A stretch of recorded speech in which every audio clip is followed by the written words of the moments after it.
এই লেসনে আমরা দুইটি টুলের কাজ দেখব, গ্রেডিয়েন্ট টুল অ্যান্ড ব্লার টুলের কাজ।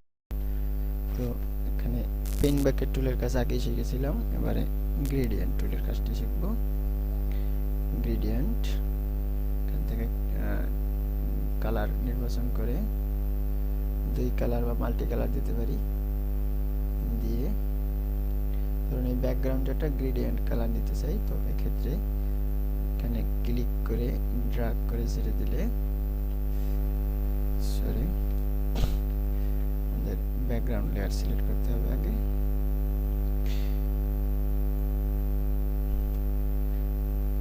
গ্রেডিয়েন্ট এছাড়া আমরা অন্য কোনো গ্রেডিয়েন্ট করতে পারি, এটি দিতে পারি। পিকচারের সাথে যেটি ম্যাচ হবে সেরকম একটি গ্রেডিয়েন্ট আমরা এখানে দিতে পারি।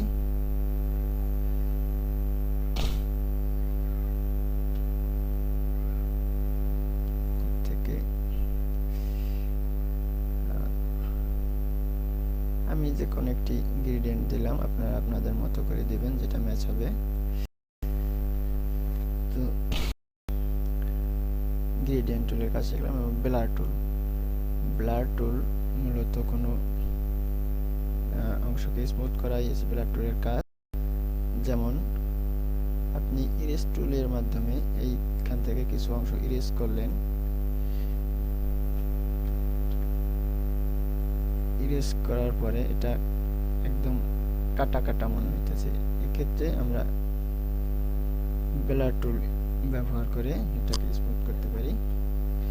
জন্য ব্লার টুল সিলেক্ট করে এখানে স্ট্রেচ একটু কমানো আছে, বাড়িয়ে নিতে পারি, সাইজটা বড় করতে পারি এবং ক্লিক করে ড্র্যাগ করলে অংশটি স্মুথ হয়ে গেল। এটি মূলত ব্লার টুলের কাজ। এছাড়াও পেজে কোনো অংশে যদি কোনো দাগ বা কোনো ক্লিন না মনে হয়, সেক্ষেত্রে আমরা পেজের ক্ষেত্রে বা যে কোনো অংশে আমরা এটি প্রয়োগ করতে পারি। যেমন এই অংশটি একটু কেমন খোঁচা খোঁচা মনে হচ্ছে, তো ক্ষেত্রে আমরা ব্লার টুল থেকে এটা আমরা ঠিক করে নিতে পারি।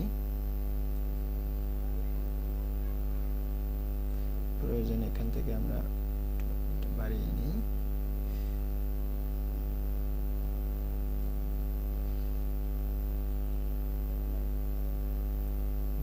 মনে রাখতে হবে কাজের সময় যে ব্লার করতে গিয়ে আমার ছবিটা বা পিকচারটা নষ্ট না হয়ে যায়।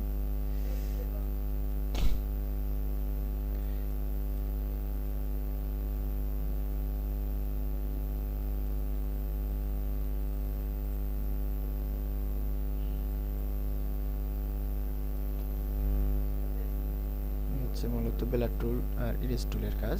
ধন্যবাদ।